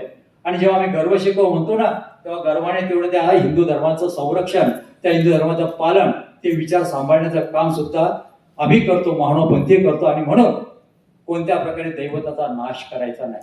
आणि अशा प्रकारची जर कल्पना ती असेल, गणपती आणा बसवा आणि बुडवा, त्यापेक्षा आम्ही न बुडवल्यावर खऱ्या अर्थाने भारतीय संस्कृतीचं हिंदू धर्माचं रक्षण जर कोणता पंथ करत असेल तर तो महापंथ करत असतो. आणि या दृष्टिकोनातून बंधन वगैरे की आपण किती मनात कल्पना करतो. तुम्ही म्हणता आम्ही 33 कोटी देव वाचतो. मी म्हटलं ठीक आहे, आपल्याला ते म्हणतात सर आपल्याकडे 33 कोटी देव सांगितले, त्या सगळ्यांची आपण देव केली पाहिजे. म्हटलं पूजा केली पाहिजे, ठीक आहे असं करा, 33 कोटी देवांची यादी मला आणून दाखवा. इथे बसण्याला माझं आवाहन, 33 कोटी देव हिंदू धर्मात सांगितलेत ना, 33 कोटी देवांची रितसर यादी आमच्याकडे सादर करा, मग आम्ही तुमच्या देवांच्या पूजेला लागू. आणि जिथे तुम्हाला तुमच्या देवांची नावच माहित नाहीत, 33 कोटी नाही पण 33 देवांची नावं तुम्ही सांगू शकणार नाही, कशाला भक्ती करायची? मग जे लंगडं आहे, जे पांगडं आहे, जे उपयोगाला येणार नाही असं जे विचाराचं तंत्र आहे, जे शास्त्र आहे, ते का पाळायचं? यापेक्षा एकच देव तो खरा, एक देव, त्याचीच भक्ती आयुष्यात आहे, त्याच्यासाठीच जगेल, त्यासाठी रडेल, त्यासाठीच शेवटाला जाईल. अन्य मनामध्ये कोणत्याही देवाचा विचार करणार नाही. आणि म्हणून महाराज पंथाचं वर्णन करताना असं केलं जातं, हा पंथ कसा आहे, अनन्य भक्तीचा मार्ग आहे. अन्य म्हणजे नाही, अन्य म्हणजे दुसऱ्या कोणत्याही दैवताचा, कोणत्याही याचा मनामध्ये विचार न करणारा. आज आम्ही हिंदू धर्माचं सांगतो नाव, हिंदू धर्मातलं अखिल विश्वाला प्रिय असलेलं दैवत म्हणजे श्रीकृष्ण. माझा प्रश्न आहे, किती जणांच्या घरामध्ये श्रीकृष्णाचा ग्रंथ म्हणजे भगवद्गीता आहे? सांगू शकतील हिंदू सगळे बसलेले की आमच्या घरामध्ये हिंदू? तिकडून फक्त एक हात वर आला. धन्यवाद भाऊ, तुम्ही गीता आणून ठेवलेली आहे. मानवपंथीकडे गीता आहे, मला माहित आहे. मानवपंथीकडे सूत्रपाठ सापडणार, मानवपंथीकडे भगवद्गीता सापडणार, मानवपंथीकडे लीळाचरित्र सापडणार, ऋद्धिपूरचं गोविंद प्रभू चरित्र सापडणार, आमची स्तोत्राची पुस्तक सापतील. आणि आमची मानवपंथी मंडळी पुस्तकं सुद्धा जेव्हा घेतात तेव्हा बघणं नुसती अशी ठेवत नाही, त्याला छानपैकी स्वतःचा रुमाल काढतात, त्याला रुमाल लावलेला असतो, त्या रुमाला त्या ग्रंथाला असं गुंडाळून घेतात. लेकराला आई जपणार नाही अशा प्रकारे लेकरासारखं आई आपल्या त्या ग्रंथांना जपतात आमचे संत महात्मे, आणि काखेला घेऊन फिरवतात. जमिनीवर सुद्धा ग्रंथ पडू देणार नाही, जमिनीवर सुद्धा त्याची माती लागू देणार नाही. अरे या ग्रंथाचं लेखन आमच्या मानवपंथींनी कशा प्रकारे केलं माहीत आहे? झाडातळी गावाच्या बाहेर जायचं, गावात दिवसा भिक्षा मागायची, जी येईल भिक्षा ती पात्रात घ्यायची, नदीकाठी भोजन करायचं. मी म्हणत असतो आज आमच्या मानवपंथीची फार मोठी तुम्ही कुचंबना केली, नद्या घरून ठेवल्यावर तुम्ही. आणि त्या नद्यांचं पाणी इतकं तुम्ही घाण केलेलं आहे की त्या पाण्यात पाय सुद्धा बुडवायला त्याने मासे मरतात, ते पाणी आमचे मानव पिऊ शकणार नाही. नाही एकेकाळी आमचे मानवपंथी साधू गावात भिक्षा करत नदीकाठी जाऊन भोजन करत. आमचे केशराज बाबा आहेत, केशवराज बाबांची दररोज जोडी जाते आमच्या आजींकडे, सगळ्या आजींकडे तिथं भिक्षा आणतात, मंदिरात करतात. जर त्यावेळेस त्या नदीला पाणी असतं तर तुम्ही शिवनदीच्या काठी भोजन केलं असतं. केशवराज बाबा पण शिवनदीचं पाणी, सरस्वती नदीचं पाणी, आपल्याकडची सिन्नरची सरस्वती नदीचं आम्हाला माहित नाही. किती जणांना माहिती आहे नदीचं नाव सरस्वती आहे? सरस्वती नदी या गावात आहे. किती चांगल्या प्रकारची नदी. आम्ही अशा प्रकारे कितीतरी हे करून ठेवले की आमच्या संस्कृतीचा नाश आम्ही तोंडाने चांगली आहे चांगली आहे म्हणता म्हणता संपवून टाकली आमची संस्कृती. आणि म्हणून आमचे मावळा पंथाचे लोक झाडाखाली बसायचे, गावाबाहेर जायचे, हातात कागद घ्यायचा, मांडी घालायची, काही नाही तशा त्या उन्हाच्या झाडामध्ये बसता बसता ग्रंथाचं लेखन करायचं. आणि त्या ग्रंथाचं लेखन केल्यानंतर आपला ग्रंथ आपल्या तोंडाने मुखपाठ करायचा, तोंडी पाठ करायचा आणि तो दुसऱ्याला वाचून दाखवायचा, म्हणजे म्हणून दाखवायचा. त्याला म्हणतात तू हे सगळं पाठ कर. माझे महाराज साधू संत समोर बसलेले आहेत, त्या प्रत्येकाला विचारा तुम्ही सूत्रपाठ कसं केलं? बाई बरोबर आहे ना? आचारस्थळ कसं झालं आपलं? विचारस्थळ कसं झालं? गुरु म्हणजे उभे राहा, कालचा पुरा मला घोक द्या. कालचा जर पुरा घोक दिला तर आजचा घोक मी सांगेल, तर आजचा घोक सांगणार नाही. आजही आमच्या महिला आपल्या गुरु पुढे अशा प्रकारे उभं राहून जे शिकवले जाते मुखपाठ करतात, पूर्णपणे तोंडी पाठ करतात, गुरुला म्हणून दाखवतात आणि त्यानंतर पुढचा धडा मिळतो. नाही तर धडा मिळत नाही. नाही भोजन सुद्धा मिळू शकत नसायचं एक ठिकाणी आमच्याकडे. मला बालपणातला अनुभव आहे. मी एकदा एक सूत्र विसरलो नवप्रकरणातलं. त्या दिवशी माझ्या गुरुभाऊने मला सांगितलं, आज जेवणाचा तुला अधिकार नाही, आज तुला जेवण मिळणार नाही. तुझं शास्त्र विसरतो, ज्या धर्माच्या नावावर जगणार आहेस, ज्या धर्माचा तू अनिवार्य आहेस, त्या धर्मातलं शास्त्र जर तुला येत नाही तर तुला या धर्मामध्ये या पंथात राहण्याचा, जगण्याचा आणि पुढे चालवण्याचा काय अधिकार आहे. त्याविषयी मी ओळखलं. आपल्याला जेवढं पचेल ना तेवढंच आपण मिळवायचं, ते आत्मसात करायचं, याच्या पलीकडे जायचं नाही. ही मानव पंथाची शिकवण. जे मिळायचं ते कष्टपूर्वक मिळवा, त्यासाठी त्रास घ्या. अरे बंधन मानव पंथातली मंडळी यासाठी आपल्या घरामध्ये पूजा करत नाही, परंतु एक लक्षात घ्या, पूजा कशाची करतात? वेड कोण? मानव की मानव नसलेली मंडळी वेडी? मानवाच्या घरामध्ये देवपूजा असते, विशेष असतात, बाकीच्या भाषेत काळ्या रंगाचे दगड असतात, परंतु या काळ्या रंगाच्या दगडांना एक विशेष मोल आहे, विशेष संपत्ती आहे, विशेष अधिकार आहे. काय अधिकार आहे? त्या काळ्या रंगाचे जे दगड आहेत, ते पाषाण जे आहे ते परमेश्वराच्या चरणाने पवित्र झालेले आहेत. ज्या दगडाला, ज्या पाषाणाला, ज्या खडकाला प्रत्यक्ष परमेश्वराचा स्पर्श झालेला आहे, त्याची कृपाशक्ती ज्याच्यामध्ये वास करते, त्याची प्रेमशक्ती ज्याच्यामध्ये वास करते, त्या पवित्र शक्तीची आठवण म्हणून आम्ही ते पाषाण आमच्या पूजेला घरामध्ये ठेवलेले आहेत. नाहीतर तुम्ही काय करता, लग्नाच्या वेळेला सासऱ्याने नाही तर सासूने दिलेला तो लग्ना गणपती असतो, तो आपल्या घरात ठेवतात, मोठ्या आवडीने सांगतात हे आमच्या सासऱ्याने आम्हाला दिलं आणि आता त्याची आम्ही पूजा करतो. ठीक आहे, लग्ना गणपती त्या कृष्णाची पूजा करतात, पण तो पितळेचा ना, त्याला कशाचं मोल आहे? तो पाषाणाचा ना, तो चांदीचा ना, त्याचं महत्व सांगा ना. महत्व सांगता येणार नाही. ते आमच्या महानामधल्या उपदेशात एखाद्या माऊलीला सुद्धा विचारा, आजी या देवाची पूजा तुम्ही का करता? ती सांगेल नाही, माझ्या देवाचे पाय या दगडाला लागलेले आहेत, या पाषाण लागले आहेत. मग ते पवित्र होती पाषाण जयाच्या स्पर्शेनं, ज्याच्या स्पर्शाने पाषाण पवित्र होतात. असे पवित्र झालेले पाषाण आम्ही महानपंथी मंडळी देवाची पूजा करण्याचं ते साधन आहे. देवता आम्हाला दिसत नाही, कारण श्रीचक्र स्वामींनी महाराष्ट्र सोडून 750 वर्ष आली स्वामीचं उत्तरपथे कार्य चाललेलं आहे. आणि परवा एकाने प्रश्न केला की श्रीचक्र स्वामी उत्तरापथे काय गेले? महाराष्ट्राने त्यांच्यावर एवढं प्रेम केलं, सगळं चांगलं होतं, असं असताना चक्र स्वामींनी महाराष्ट्र का सोडला? परवा एकाने प्रश्न केला, तर आमचे बाबा होते, बाबांना विचारलं का सोडला? अरे उत्तरे खैबर खिंडीतून, जिकडे आज काश्मीर आहे आमचं, जिकडे आज आमचं पाकिस्तान आहे, त्या बाजूने, पाकिस्तानच्या बाजूने खैबर खिंडीतून मुस्लिमांच्या स्वाऱ्या सुरू झाल्या होत्या. लोकांना नकोसं असं जीवन झालं होतं. आपल्या भारताचा इतिहास बघा, भारताच्या इतिहासाचं जर वर्णन बघितलं, भारतावरती झालेल्या सगळे परक्याचे हल्ले जे आहे ना, ते उत्तरेकडून झालेले आहेत. कारण भारताकडे जर फिरायचं असेल यायचं असेल तर भारताच्या 3 दिशांनी समुद्र आहे, समुद्राने आमच्या देशाचं रक्षण केलेलं आहे. परंतु उत्तरेला मात्र पर्वत आहे आणि त्यावेळेला 200 1000 1500 वर्षापूर्वी उत्तरेच्या बाजूला लोक घोड्यावर बसून येत असत आमच्या आक्रमण करत. त्यामुळे उत्तर हिंदुस्थानमध्ये अशा प्रकारचं आक्रमण सुरू झालं होतं की त्यावेळेला हिंदू धर्मांना जीवन जगणं नकोसं झालं होतं आणि जीवन जगणं नकोसं झाल्यामुळे त्यांना धीर देण्यासाठी आमचे स्वामी उत्तरेकडे गेले. कारण स्वामींनी आपल्याला सोडून जाऊ नये अशा प्रकारचा आग्रह त्यांच्या परिवाराने केला होता, भक्तांनी केला होता. त्यावेळेस स्वामी म्हणतात, अरे अनंत जीवाच्या सातर्या पडलेल्या असते. बघा स्वामींचे काय विचार आहेत. स्वामी उत्तरेत का गेले त्याचं उत्तर आहे स्वामींनी दिलेलं. अनंत जीवाच्या सातर्या पडलेल्या असती. असे अनंत जीव आहेत महाराष्ट्राच्या बाहेरचे की जे दुःखात आहेत. सातरी अर्थ बिछाना, ते बिछाण्यावरती कष्ट करतायत, डोळ्यात आशू होत आहेत. अनंत जीवाच्या सातऱ्या पडलेल्या असतील तयार ते उद्धरिता कोणी आण असेल. त्यांना उद्धार करणारा कुणी दुसरा आहे का? नाही ना, मीच आहे. जीवांचा उद्धार करण्याचं कार्य मी हाती घेतलेलं आहे. स्वामी म्हणतात, कवणा कवणी व्यसन, कवणा कवणी व्यसन, एथ जीवा ते उद्धरी जेते हे व्यसन. स्वामींचा आदेश आहे, स्वामींचा आम्हाला सांगणं आहे. अरे कुणाला काय विचार असेल, कुणाला काय विचार असेल, कोण स्वार्थ पाहत असेल, कोण अतिशय परमार्थ पाहत असेल, मानाची जागा पाहत असेल, मला यातलं काही नको आहे. स्वामी जात महाराष्ट्रात फिरत कुणाकडे राहत असत. संपूर्ण लीळाचरित्र वाचा.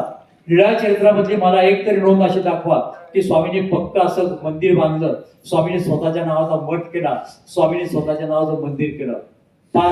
51 वर्ष आमचे स्वामी महाराष्ट्रामध्ये राहिले. शके 1142 ते शके 1196 पर्यंत स्वामींचा निवास आपल्या महाराष्ट्रामध्ये होता. सातत्याने पायी फिरले, कुठेही स्वतःचं घर केलं नाही, कुठेही स्वतःचं मंदिर केलं नाही.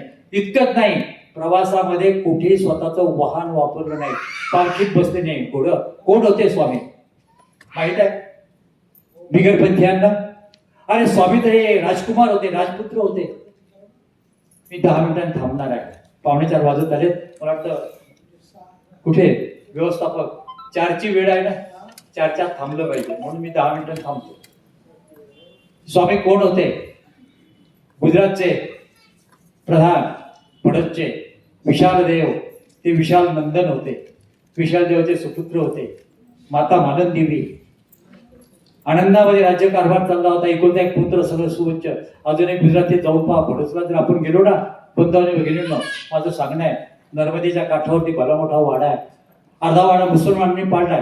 स्पष्ट सांगायचं, आम्ही कोणाबद्दल बोलत नाही जाहीर, परंतु सांगतो लक्षात यावं यासाठी. अल्लाउद्दीन खिलजी आला गुजरातमध्ये आणि गुजरातमध्ये झाल्यानंतर स्वामींच्या नंतरच्या काळात जातो 13व्या शतकातला. त्या 13व्या शतकातल्या त्या अल्लाउद्दीन खिलजीने हा गुजरातचा वाडा विशाल देवाचा पाडला, अर्धा ताब्यात घेतला. त्या वाड्यामध्ये स्वामींचं बालपण गेलेलं आणि म्हणून ज्या ठिकाणी आमच्या परमेश्वर अवताराचा रहिवास झाला तो वाडा पाहण्यासाठी अजून 2 मजली वाडा आहे. त्याची घराची लादी वरची, दुसऱ्या मजल्यावरची सिमेंट नाहीये, सिमेंट नाही वापरलेलं, संगमरवरी पाषाण वापरलेलं आहे आणि संपूर्णपणे संगमरवरी पाषाणाची ती गादी आहे. हा पाषाण कसा असतो, काय असतो, सुकिना जाऊन बघा. सुकिन्याच्या श्रीदत्त मंदिरामध्ये त्या पाषाणाचा खंड आणलेला, तुकडा आणलेला आहे संगमरवरचा आणि त्याची पूजा केली जाते. पांढरा शुभ्र रंगाचा मुद्दाम ठेवलेला आहे कारण स्वामींचा स्पर्श त्याला झालेला आहे. असे राजकुमार असलेले वयाच्या 27व्या वर्षी निधन झालं आणि 27व्या वर्षी निधन झाल्यानंतर पुत्र शोकाने त्यांना आणलं अंत्यविधीसाठी नदीकाठी. आणि त्यावेळेला त्या हरिपाल देवाच्या मृतदेहामध्ये द्वारकेला असणारे परमेश्वराचे अवतार श्री चक्रपाणी महाराजांनी प्रवेश केला. तो ज्या दिवसाला प्रवेश केला बंधूंनी बघितलं, तो दिवस होता भाद्रपद शुद्ध द्वितीया. भाद्रपद शुद्ध तृतीया दुपारी 12 वाजेला नर्मदा नदीकाठी त्या हरिपाल देवाच्या मृतदेहामध्ये श्री चांगदेव राऊळ श्री चक्रपाणी महाराज यांनी प्रवेश केला शक्तीने. आणि ती शक्ती हरिपाल देवाच्या शरीरात आल्यामुळे महत्व शरीराला नाहीये, त्या शक्तीला महत्व आहे. त्याप्रमाणे पुढचं जे अवतार कार्य सुरू झालं ते हरिपाल देवाच्या देहाला निमित्त मानून परमेश्वराने अवतार कार्य सुरू केले. सांगितलं की कवणा कवणी व्यसन, कवणा कवणी व्यसन, कुणाला काय व्यसन आहे, एक जीवा उद्धरी. उद्धरण्याचा अर्थ उद्धार करणे. हे जसं आहे जन्ममरणाच्या फेऱ्यातून सोडवणे, असा जसा त्याचा अर्थ आहे तसा दुसरा एक अर्थ असा आहे की वाईट स्थितीमधून, वाईट परिस्थितीतून वर काढणे. उद्धरण, धारण म्हणजे धरणे, उत म्हणजे वर. जे दुःखात पडले जे अज्ञानात पडले, जे अंधश्रद्धेत पडलेल्या, अज्ञानात पडलेल्या, दुःखात पडलेल्यांना, सर्वसामान्य जीवांना वर काढणे मानव पंथाचं हे कार्य बंधू आणि भगिनींनो सदैव तुमच्या आमच्या लक्षात राहण्यासारखं आहे. दुःखी कष्टी लोकांना श्री चक्र स्वामींनी आधार दिलेला आहे. एक माता स्त्री एका मंदिराची पुजारी, तिचं नाव ललिताई सा, रामसगावला त्या शिवमंदिरामध्ये पडलेली होती. पाठीला एवढा भला मोठा फोड झाला होता, त्याला काळ फोड म्हणतात. तळमळत होती. कुणी तिचं दुःख जाणून घेतलं नाही, कारण काय मंदिरातली पुजारी. कुठे आमचे श्याम भाऊ, आजही लोकांची भावना असते ना, पुजारीकडे काय लक्ष द्यायचं, जाऊ द्या, तो आणि त्याचा देव. अजूनही लोक पुजाऱ्याला महत्व देत नाही. त्यावेळेस सुद्धा असं त्या ललिताई सरांना पाहून म्हटले, जाऊ द्या, काय करायचं, आपली कोण लागते. ही तळमळत होती, तडफडत होती. स्वामींचा निवास तिथे झाला. शेजारी शिवमंदिर, त्या शिवमंदिरात संगमेश्वराचं मंदिर, त्यात आमचा स्वामींचा निवास होता. स्वामीने त्या मातेचं कळवळणं ऐकलं, त्या ललिताईचं, त्या पुजारिणीचं. स्वामी धावत गेले. काय करावं, स्वामींनी ओळखलं, हिला दुःख कसलंय, हिला त्रास कसलाय. आपल्या उजव्या पायाचा अंगठ्याचा स्पर्श स्वामींनी तिच्या त्या फोडाला केला, दाब दिला अंगठ्याचा. तिचा तो फोड फुटला आणि तिचं ते सगळं, त्यातलं जे मांस, त्यातली घाण सगळी बाहेर आली. तिचं दुःख थांबलं. काळच पोटामध्ये जी मरणार होती ती ललिताईसा नावाची एक पुजारी दुःखातून सुटका झाली, मृत्यूच्या दाढेतून परत आली. कुणी वाचवलं तिला? कुणी हिंदू आला नाही, अनेक देवांची भक्ती करणारे आले नाही. आमचे स्वामी तिथे गेले. तिचं कोण लागत होती? ती स्वामींची. काय नातं होतं स्वामींची? तिचं नाही, हा एक जीव आहे, या जीवाला दुःखापासून मी सोडवलं पाहिजे, हा स्वामींचा विचार. कवणा कवणी व्यसन, कवणा कवणी व्यसन, एथ जीवा ते उद्धरी देते हेच व्यसन. हे माझा छंद आहे, ही माझी व्यसनाचा आवड. छंद हा माझा छंद आहे. एक वेगळा छंद स्वामींनी घेतला होता. कोणता छंद घेतला होता? दुःखातून सोडवण्याचा. बंधू भगिनींनो, अशा प्रकारची वेळ आहे. अध्यक्ष बसलेले आहेत, बाबांचं भाषण होणार आहे, नाही तर अनेक विषयांना स्पर्श करण्याचा होता. आता सिन्नरचं 2 मिनिटांमध्ये थांबतो सांगून. सिन्नरचा इतिहास तुम्हाला माहित आहे. एकेकाळी या सिन्नरला काय म्हणत होते माहित आहे बंधू भगिनींनो? आपलं सिन्नर हे सिन्नर नव्हतं. एकेकाळी सिन्नरचं नाव होतं श्रीनगर. कारण हे सिन्नर, हे श्रीनगर यादवांची राजधानी होती. बाई कसली देवाणघेवाण चालली, मेसेज आला वाटतं कुठला, राहू दे ना बाई, ते केव्हा मला परत पाहता येणार नाही, मी बोलू शकणार नाही तुझ्याशी. आता आली सुद्धी तर ऐक माझं. तर अशा प्रकारे या श्रीनगरमध्ये यादवांचं राज्य होतं. आपल्या महाराष्ट्राचे राजे, महाराष्ट्रावरती 400 वर्ष ज्या राजघराण्याने राज्य केलं, ते राजघराणं, ज्या घराण्यामध्ये माता जिजाबाईचा जन्म झाला, राजमाता जिजाबाईंचा जन्म झालेला, ते जाधव घराणं म्हणजे यादव घराणं. हे यादवांचं म्हणजे यादव राजे. या यादव राजांचा काळ तो होता. आणि त्या यादवांची सुरुवात कुठून झाली? ते देवगिरीला गेले. देवगिरी तुम्हाला माहित नसेल, औरंगाबादच्या जवळ म्हणजे संभाजीनगर जवळ असलेलं जे हल्लीचे आहे, त्याचं एक वेळ त्या देवगिरीचं आत्ताचं नाव काय आहे? दौलताबाद. त्या दौलताबादला किल्ल्यावरती त्यांनी आपली राजधानी नेली आणि दौलताबाद पासून संपूर्ण देवगिरी बसून महाराष्ट्रात राज्यकारभार केला. ते यादव राजे, त्या यादव राजांच्या राजधानीची पहिली राजधानी होण्याचा मान कुणाला मिळालेला आहे? आपल्या सिन्नरला मिळालेला. या सिन्नरमध्ये यादवांची राजधानी होती आणि यादव सम्राटांनी आपल्या राज्यकारभाराचा प्रारंभ केला होता. तुम्हाला ते त्यांची राजधानी कुठे होती, जागा कोणती होती? आजही सिन्नरमध्ये गावठा आहे, आठवतं ना? गावठ्याचा भाग आपला पुणा रोडची उत्तर दक्षिण बाजू जी आहे तो सगळा गावठा. त्या गावठ्यावरती एकेकाळी यादवांच्या राजधानीचं केंद्र होतं. तिथे ते होते. आजही बघा आपल्या सिन्नरला भोवताली तट करण्यात आले आहेत. हे जे तट आहेत हे यादव काळातले तट आहेत. यादवांच्या काळातले ते रक्षणासाठी बांधलेले आहेत. ते यादव राजे ते राहत होते. श्रीमंत, पराक्रमी, राष्ट्राशी संबंध ठेवलेले, अशा प्रकारचे यादवांचं ते सुरुवात आमच्या या सिन्नरपासून झाली. सगळी संपत्ती, सगळं वैभव जिथे असतं त्याला म्हणतात श्री. आजही आपण एखाद्याच्या नावापुढे लिहिताना लिहितो श्री, श्रीमती. त्याचा अर्थ श्री म्हणजे लक्ष्मी, श्री म्हणजे तेज, श्री म्हणजे पराक्रम, श्री म्हणजे वैभव. या सिन्नरमध्ये वैभव होतं, या स्त्रीमध्ये तेज होतं, या सिन्नरमध्ये पराक्रम होता, यादव राजे होते आणि त्यासाठी त्यांनी या नगरीचं नाव ठेवलं होतं श्रीनगर. मानवाचा लीळाचरित्र वाचा, लीळाचरित्रामध्ये अगदी स्पष्ट वर्णन आहे, श्रीनगरी अवस्थान. श्रीनगराला अवस्थान याचा अर्थ, अवस्थान म्हणजे 1 महिन्यापेक्षा अधिक काळ राहणं, त्याला अवस्थान म्हणतात. आणि आमचे स्वामी तर श्रीनगरला किती राहिले? 1 नाही, 2 नाही, 10 महिने राहिलेले आहेत. 10 महिने. आणि कुठे राहिले? यादवांची जी राजधानीचं जो राजा होता यादव, भिल्लम राजा, या भिल्लम राजाने बांधलेलं जो मंदिर, त्याचं नाव भिल्लम मठ. लोक त्याला म्हणतात भिल्लाचा मठ. भिल्लाचा नाही, भिल्लम याचा अर्थ पराक्रमी. या भिल्लम तृतीय राजाने जे मंदिर बांधलं, मठ म्हणजे मंदिर, त्या मठामध्ये श्री चक्र स्वामींचा निवास होता 10 महिने. आमच्या महानुभाव पंथाचे पहिले आचार्य श्री नागदेवाचार्य यांना स्वामींचं जेव्हा वेध लागला, दर्शनाची उत्कंठा निर्माण झाली, तर थेट ते त्यांचं जे जन्मगाव, त्या जन्मगावापासून जालना जिल्ह्यातलं जन्मगाव पुरी पांढरी, त्या बीड जिल्ह्यातल्या पुरी पांढरीहून ते जे आले पायी चालत चालत चैत्र महिन्यामध्ये, चैत्राचा जो दमणक पर्व असतो पौर्णिमेचा कार्य, ते करण्यासाठी इथे आले आणि त्या दमणक पर्वाचा विधी त्यांनी इथे केला. आणि म्हणून महानुभाव पंथाच्या या मंदिरामध्ये दरवर्षी दमणक पर्व साजरे केलं जातं. चैत्र पौर्णिमेला दवणा नावाचा सुगंधित वनस्पती आणतात, परस्परांना वाटतात, देवाचं पूजन करतं. ती दमणक पर्वाची पद्धती त्यावेळेपासून सुरू झालेली आहे. असं दमणक पर्व इथे आमच्या पंथाच्या आद्य आचार्यांनी केलेलं आहे. मराठी भाषेतली पहिली स्त्री, पहिलं काव्य करणारी महदाईसा विधवा होती. विधवेला कोणी जवळ करत नव्हतं. स्वामींनी तिला पंथात मानाचं स्थान दिलं. स्वामी म्हणतात, बाई तुम्ही चर्चक आहात, तुम्ही बुद्धिमान आहात. म्हातारी चर्चक, म्हातारी बुद्धिमान.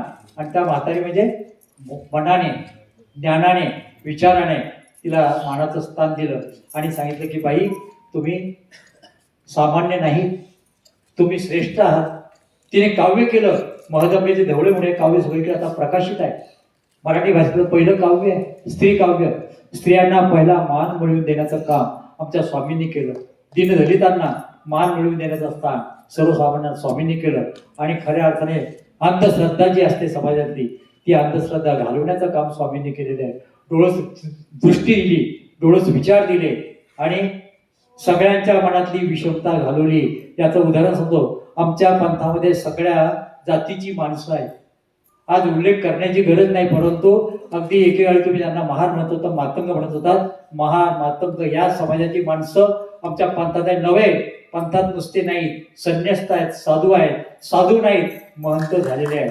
महंत विश्वनाथ बाबा म्हणून नागपूरचे होते आणि त्यांना आमच्या औरंगाबादच्या श्री नागराज बाबाजींनी त्यांना आपली स्वतःची विश्वनाथ नावाची महंती देऊन उच्च गादीवरती सांगितलं, बसवलं आणि बाकीच्या परिवारात आता यांची पूजा करा. हे महंत झालेले श्रेष्ठ महंत आहेत, त्याची पूजा करावी. अशा प्रकारे कोणती विषमता न पाळणाराचा हा पंथ आहे. या पंथासंबंधी 2 विचार सांगण्याची मला जी संधी मिळाली तर मी स्वतःला धन्य समजतो. आणि हा कार्यक्रम ज्यांनी बनवून आणलेला आहे, प्रभात डावले, त्याचे सगळे सहकारी, सिन्नरचे मंदिरचे सगळे निवासी, आश्रमस्थ, पुजारी वर्ग, सर्वचे संत महंत, तुम्ही आपण सर्वांनी माझे विचार ऐकून घेतले. तुम्हाला परत एक वेळा आदराचा दंडवत करतो आणि माझ्या विचारांना विराम देतो.